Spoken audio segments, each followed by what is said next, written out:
오늘 시편 39편 말씀 보니까요. 1절에 보니까 이런 말씀이 있었죠. 내 혀로 범죄하지 아니하겠다 라는 말씀이 있습니다. 내 혀로 범죄하지 아니하겠다. 이제 말을 조심하겠다는 의미겠죠. 이 공동번역 성경에는요 이렇게 돼 있어요. 혀를 함부로 놀려서 죄를 짓지 않겠다 이렇게 기록이 되어 있습니다. 그러니까 우리가 늘 말 때문에요. 말 때문에 상처를 주기도 하고 상처를 받기도 하고 또 큰 곤란에 처하기도 하죠. 참 말이 신기하죠. 그래서 야고보서 말씀 보면은요 많이 들어보셨겠지만 우리가 다 실수가 많이 있지만 만일 말에 실수가 없는 사람이라면 온몸을 다스릴 수 있는 온전한 사람이다 라고 기록이 되어 있고요. 또한 큰 배를 움직이는 것도 매우 작은 키 그걸로 조정이 되듯이 우리의 작은 혀도 엄청난 일을 할 수 있다라고 야고보서에서 말씀하고 있습니다. 그런데 이제 오늘 본문 39편 1절을 보시면요. 말을 조심해라 하는 것을 넘어서서 내가 혀로 범죄하지 않겠습니다. 이걸 넘어서서 어떻게 되어 있습니까? 악인이 내 앞에 있을지라도 정말 나쁜 놈이 정말 나쁜 말을 하고 있더라도 내가 내 입에 재갈을 먹이겠습니다. 그렇게 나와 있는 거예요. 나쁜 사람이 내 앞에서 온갖 악한 짓을 할 때에도 나는 가만히 있겠습니다. 내 입에 재갈을 물리고 아무 말도 하지 않고 아무 코멘트도 하지 않겠습니다. 라는 겁니다. 우리가 그렇잖아요. 말하지 않아서 입이 근질근질할 때가 다 있잖아요. 말하지 않고는 못 베길 때가 있잖아요. 또한 동시에요. 하지만 이럴 때가 있잖아요. 말하지 않으면 안 될 때가 있는 거예요. 반드시 말해줘야 할 때가 있는 겁니다. 지적을 해줘야지 알죠. 그렇게 해줘야 할 때가 있고요. 바로 잡아야 할 때가 있는 겁니다. 좋은 말로 타일러줘야 할 때가 있고 그래서 선한 말 해야 할 때가 있는 거죠. 그런데 이 시편 39편의 저자 다윗은요. 본문 2절을 보니까요. 내가 잠잠히 있어서 선한 말도 하지 아니하였다. 그렇게 필요한 말, 좋은 말도 하지 않았다. 말을 해줘야 할 상황에서도 내 입에 재갈을 물려서 벙어리같이 있어서 좋은 말조차도 필요한 말인 것 같은 것도 하지 않았다라는 겁니다. 그런데요, 그렇게 했더니 어떻다는 겁니까? 2절에 하반부를 보니까 나의 근심이 더 심해졌다라고 기록이 되어 있어요.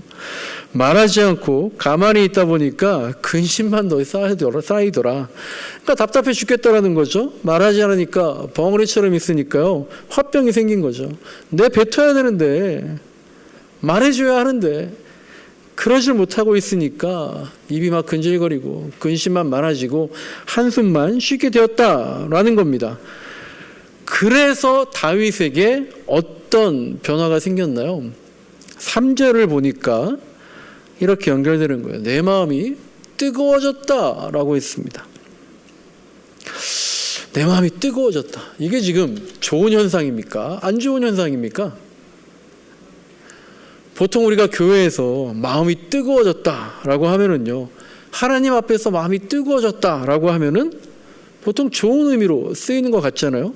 마음이 뜨거워질 정도로 성령이 충만해져서 감동이 있고 감격이 있고 은혜가 충만해서 너무 좋다.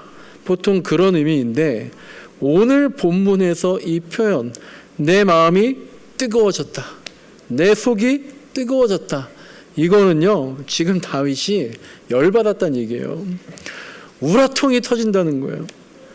폭발 직전이다. 그런 의미로 쓰이고 있는 거예요.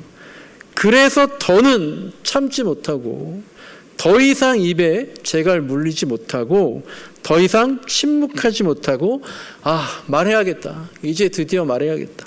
재갈을 풀어야겠다. 봉인을 해제해야겠다. 그게 3절의 말씀인 거예요. 그런데 이제 4절을 보니까 다윗이 누구한테 말하고 있습니까? 하나님한테 말을 하고 있는 거예요. 열받았다. 사람한테 말하는 게 아니라요. 하나님을 부르짖고 찾고 있다는 거죠. 그러니까 1절부터 3절의 흐름을 다시 한번 정리해드리면 이런 겁니다. 다윗이 말을 조심해야겠다라고 얘기합니다. 어느 정도로 말을 조심해야겠다 다짐했냐 하면 나쁜 놈들이 말도 안 되는 수작을 해도 그래서 내가 오해를 당한다고 할지라도 그래서 바로잡아야 하는 상황일지라도 내 입에 재갈을 물려서 어떤 코멘트도 하지 않았다. 그런데 그러면 내가 좀 뭔가 된 것 같고 마음에 평안이 올 줄로 알았는데 인간인지라 억울함과 우라통이 불같이 솟아올라서 도저히 더 이상은 침묵을 지킬 수 없겠다라는 거고, 그래서 드디어 무건수행을 마치고 침묵을 깨고 작은 소리로라도 분통을 터뜨리고 하소연을 하면서 입안의 재갈을 풀었는데, 다윗이 그렇게 말한 대상은 바로 하나님에게였다. 하나님에게 울부짖었다라는 겁니다. 저는 이 39편 시편이요. 이따가 찬양도 시편 8편을 할 텐데요. 그냥 보면은 사실 별 의미 못 느끼거든요. 그러니까 묵상을 하면 할수록 새롭게 느껴지는데, 제가 처음에 1절부터 3절 볼 때는 이렇게 생각을 했어요. 아, 정말 말을 조심해야겠다. 내 입에도 재갈을 물려야겠다. 아무리 할 말이 많아도 또 아무리 선하고 좋은 말일지라도 말하지 않는, 침묵하는 연습을 해야겠다. 왜냐하면 좋은 말이든 나쁜 말이든 이거 좋은 말인가 나쁜 말인가는 듣는 사람에 따라서 달라질 텐데, 그렇다면 내 말이 반드시 맞는 말도 아니고 반드시 필요한 말도 아니고 그럴 수 있는 건데, 그렇다면 정말 내 입에 재갈을 물렸다는 심정으로 최대한 말을 조심하자. 1절 말씀 보면서 그런 생각을 했는데요. 아까도 말씀드린 것처럼 2절에 보니까 야, 다윗이 그렇게 했더니 자기 마음이 오히려 더 부글부글 끓어오른다는 거잖아요. 그걸 보면서 이게 뭐야? 그렇다면 말을 참는다고 해서 다 좋은 거 아니라는 건데, 그러면 다윗은 어떻게 했나 하는 생각을 가지고 3절 말씀을 봤더니 그가 말을 했는데, 하소연을 했는데 대상이 바로 하나님이었다. 참다 못해서 하나님 부르짖고 찾더라라는 겁니다. 그러고 보니까 이 시편이요, 그냥 시가 아니라 어떤 겁니까? 기도잖아요. 기도는 하나님께 하는 거잖아요. 하나님께 맡기는 거잖아요. 그러니까 이 땅의 주권, 기도의 결과, 이거는 하나님의 선택이다라는 걸 인정하는 과정이 기도잖아요. 내 뜻을 관철시키는 게 아니라 내 판단, 내 생각이 옳습니다라고 하나님을 설득하는 게 아니라, 전쟁은 결과는 하나님께 속한 겁니다. 이걸 인정하고 고백하는 게 기도잖아요. 주님보다 앞서지 않겠습니다. 이게 기도의 자세잖아요. 기도는 하나님의 결정에 복종하겠습니다. 이게 기도잖아요.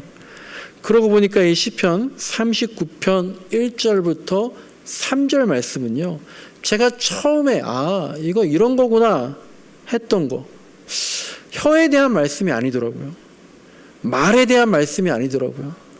그런 교훈을 주려고 하는 것이 아니라, 말 조심해라, 입 조심해라, 아무리 좋은 말이라도 재갈을 물리듯이 참고 또 참아라, 이런 교훈을 주려는 시편 말씀이 아니라, 억울하냐? 분통 터지냐? 콕 집어주고 싶냐? 그런 거 사람에게 말할 것이 아니라 하나님께 부르짖어라, 이걸 말씀하고 있는 내용이었더라고요. 그렇게 하나님께 고백하면서, 그렇게 넋두리하면서, 그렇게 하소연하면서 도대체 언제까지입니까? 내 소망은 어디 있습니까? 나는 도대체 언제까지 이렇게 살아야 합니까? 그렇게 기도했더니 그게 이제 5절부터 8절까지 내용이고요.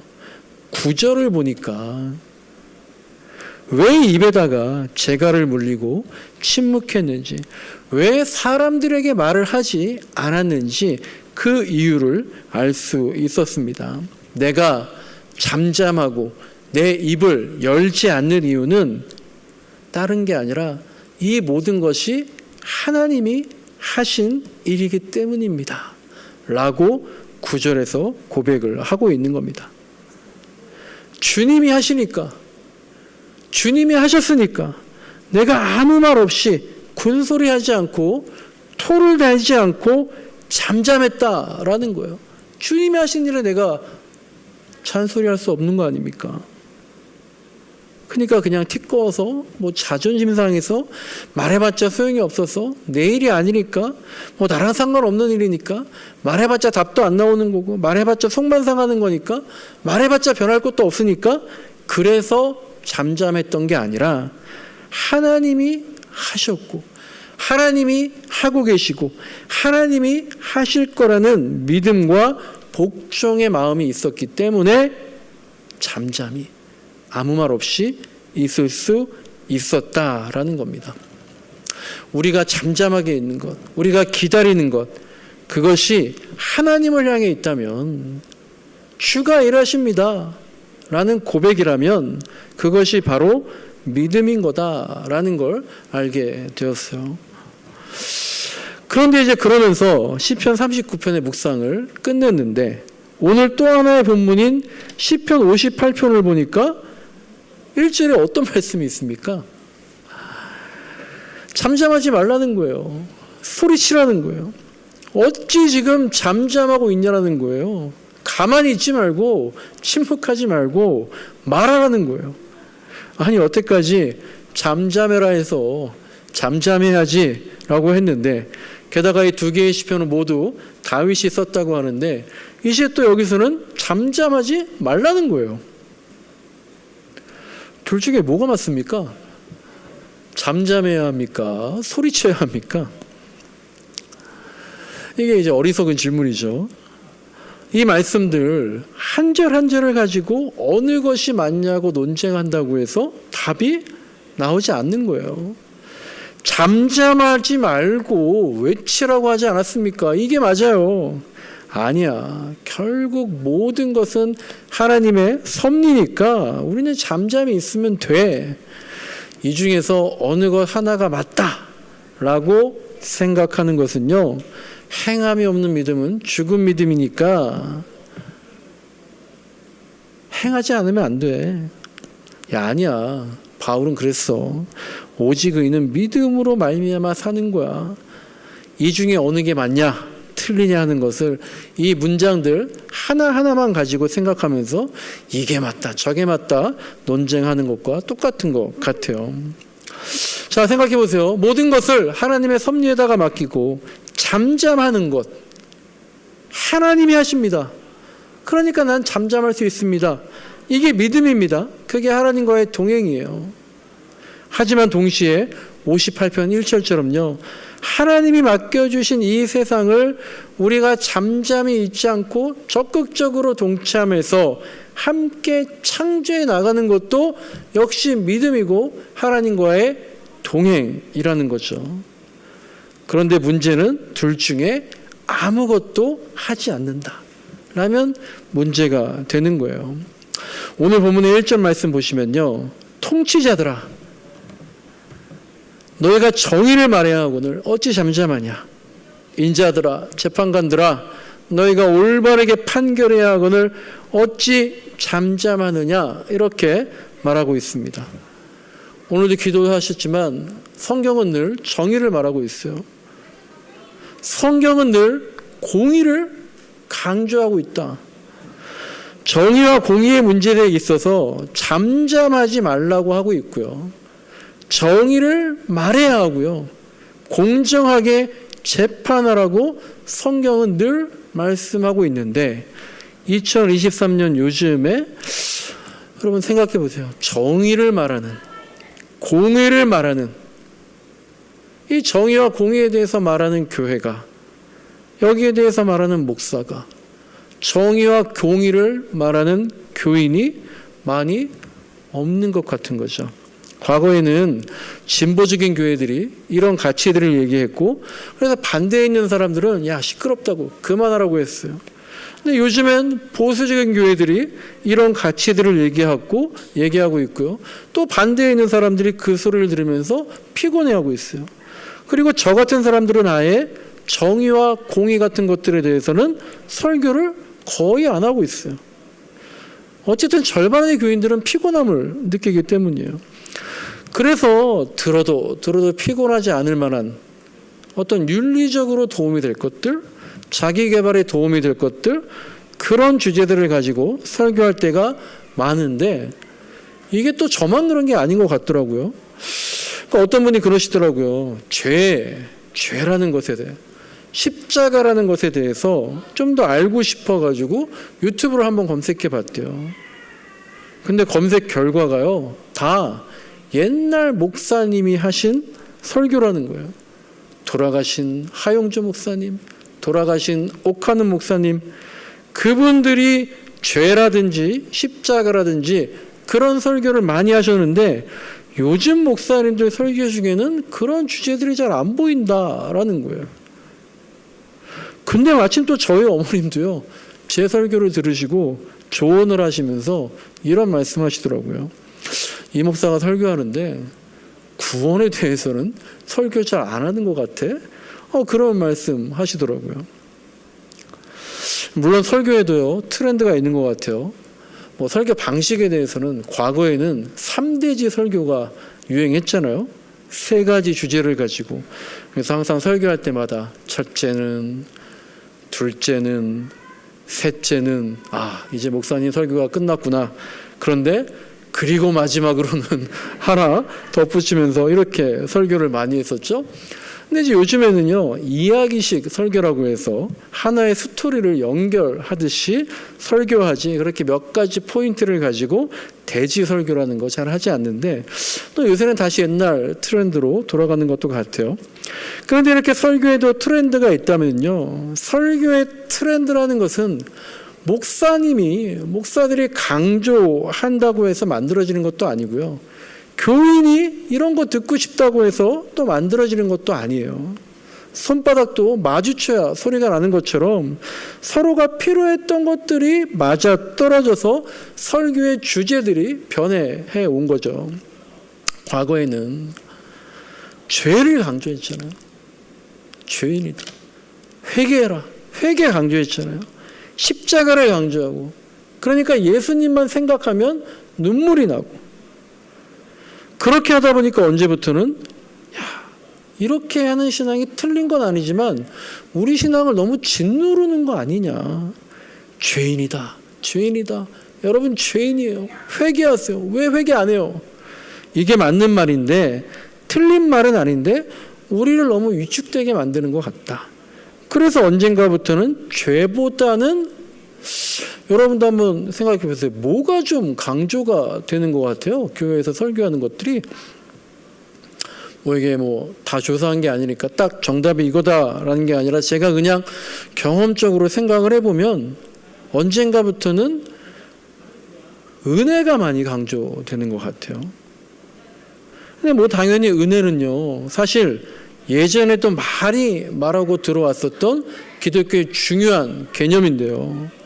그런데 옛날에는 은혜를 말하기 전에 뭘 말했어요? 죄를 말했거든요. 우리는 죄인이지만 은혜로 구원받았다, 이걸 말했는데요. 요즘 말하는 은혜는 죄라든지 구원과 관련된 은혜가 아니라, 뭐라고 말하기는 애매한데 다른 것 같잖아요. 여러분, 오늘 우리가 또 은혜라는 찬양 부를 거잖아요. 우리가 봉헌 찬송으로 은혜라는 찬양을 부르지만 여러분 한번 생각해 보세요. 그 가사에도요, 죄라는 단어가 없어요. 구원이라는 단어가 없어요. 직접적으로 그런 내용을 말하는 게 아니라 여러분들도 아마 그 은혜라는 찬양을 부르면서 한 주간의 삶에 대한 은혜를 생각할지, 아마도 한 번도 여러분 그 찬양 부르면서 죽을 수밖에 없는 이 죄인이 하나님의 은혜로, 예수님이 흘리신 피로, 내 행위가 아닌 이 예수님의 공로로 인해서 구원받았다, 그런 은혜에 대해서는 잘 생각하지 않으셨을 것 같아요. 자, 근데 그러면 안 되는 겁니까? 그래서 안 되는 건 아니잖아요. 네. 다만 뭘 말씀드리려는 거예요? 그게 다는 아니다. 바로 이 생각, 이 자세가 그게 다는 아니다. 이게 반드시 유념해야 돼요. 설교의 트렌드건, 교회의 트렌드건, 신학의 트렌드건, 해석학의 트렌드건, 그런 트렌드나 그런 유행에 도움을 받되 좌지우지 되지 말고 내 신앙의 중심을 잡을 수 있어야겠죠. 그게 다가 아닌 거예요. 내가 알고 있는 거, 그거를 내가 정말 놀라운 기적으로 체험했어도요, 신앙은 그게 다가 아닌 거예요. 입에 자갈을 물린 심정으로 오늘 38편에 나와 있는 것처럼 잠잠히 침묵하고 하나님의 주권에 맡긴다? 좋은 거죠. 하지만 그게 다는 또 아닌 거예요. 오늘 58편처럼 정의를 말하고 공정을 말하고 그런 것에 잠잠하지 말고 돌들이라도 일어나서 소리쳐라? 이것도 또 성경이 말하는 모든 것은 아니다라는 거예요.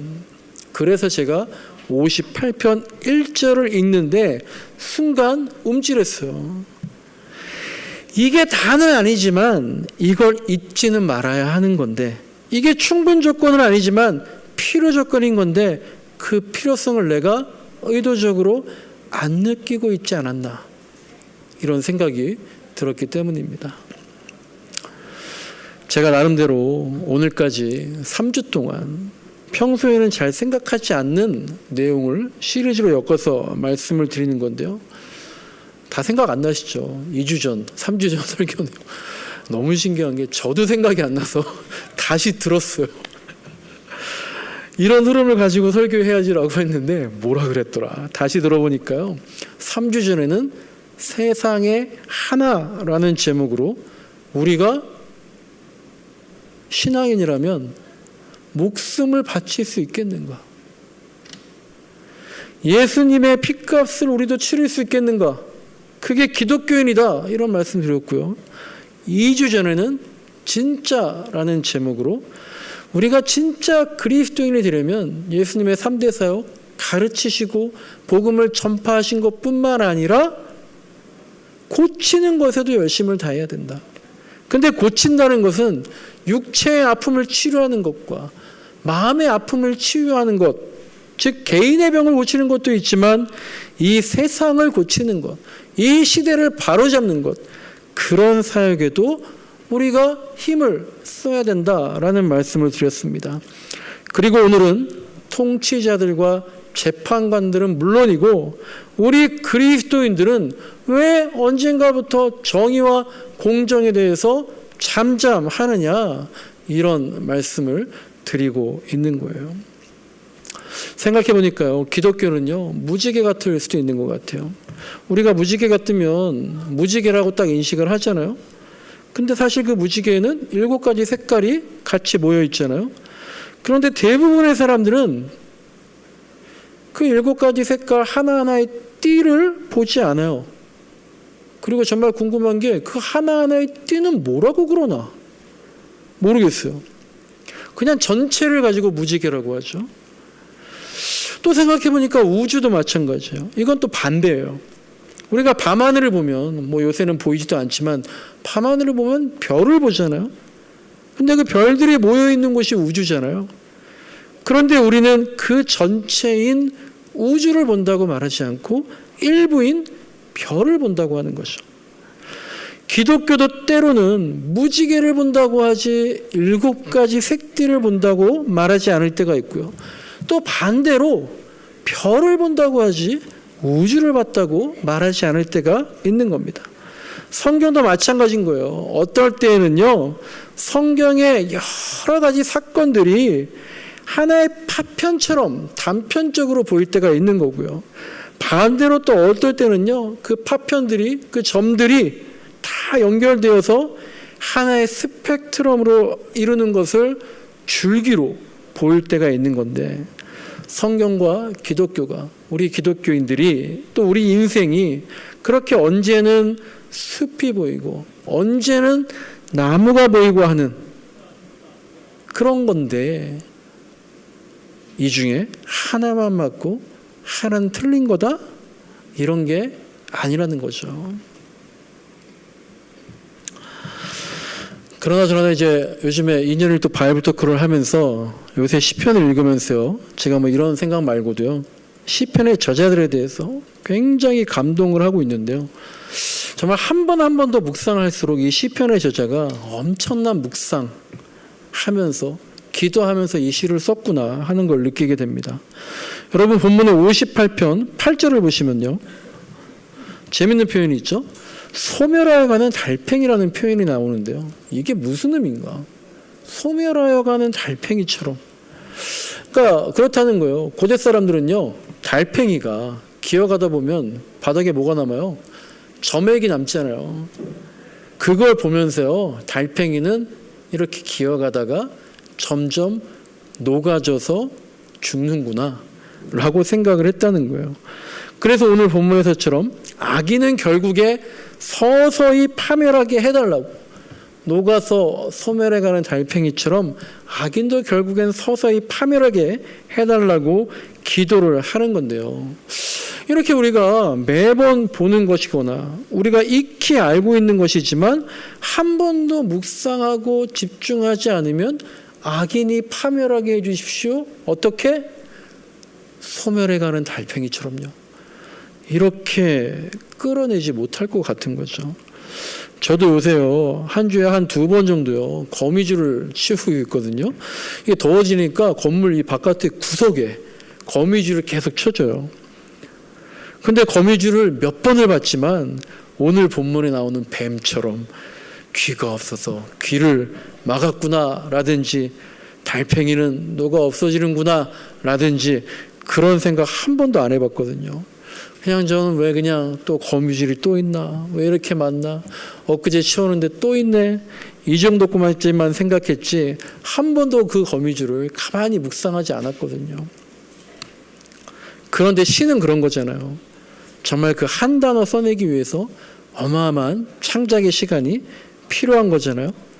한 번 더 생각해서 기도하고, 한 번 더 바라보고 기도하고, 한 번 더 비워놓고 기도하고, 그렇게 나의 시편을 한 번 더 차분히 기록해 본다면요, 아마 제가 아까 말한 것처럼 다윗의 시편이 왜 39편 다르고 58편 다르고 또 여기선 이렇게 하고 또 왜 저기선 저렇게 얘기하고 왜 이렇게 다른가, 그렇게 생각하지 않고 이 모든 게 다윗의 시편이다, 이 모든 게 하나님이다, 이 모든 게 구원을 말하는 것이다 라는 걸 깨달을 수 있지 않을까라는 생각을 해봅니다. 말씀을 정리합니다. 개인적인 일을 말씀드려서 죄송하지만 2년 1도 바이블 토크를 하는데요, 시편을 같이 묵상하고 나누다가 이현숙 권사님이 이런 말씀을 하셨어요. 시편을 읽으면서 옛날에 이렇게 기도를 하셨대요. 내 베개 속에 곰팡이가 꽃처럼 피어났나이다. 내 베개 속에 곰팡이가 꽃처럼 피어났나이다 라면서 그렇게 나의 시편을 지으셨더라는 거예요. 내 베개 속에 곰팡이가 꽃처럼 피었습니다. 이게 무슨 말인가? 아니 더럽게 무슨 곰팡이가 베개 속에 피었나? 빨래를 얼마나 안 하셨나? 그런데 들어봤더니 경유리 때문에 이제 신앙생활을 시작하셨는데, 경유리를 생각하면 밤마다 눈물만 나더라는 거예요. 밤마다 기도하면서 눈물을 너무 많이 흘렸다는 거예요. 그러니까 내 베개 속에는 눈물이 계속 스며들어서 그 속에는 곰팡이가 피었을 것이다. 그렇게 고백을 하셨더라는 거죠. 내 베개에는 곰팡이가 꽃처럼 피어났습니다. 이런 기도를 하면서 이게 나의 시편이 된다면 누가 이걸 이해하겠어요? 하지만 그 사연을 들으면 다들 숙연해지는 겁니다. 이 시편 150개의 시편이 있죠. 시가 있죠. 그게 다 그런 겁니다. 하나하나 한 문장 한 문장 한 단어 한 단어 그것만 보면 파편처럼 보이지만 사연을 알면 내가 알던 게 다가 아니었구나. 이 말이었구나. 이 짧은 시편 한 단어에 하나님의 모든 것이 담겨 있었구나. 그것을 알 수 있는 것 같아요.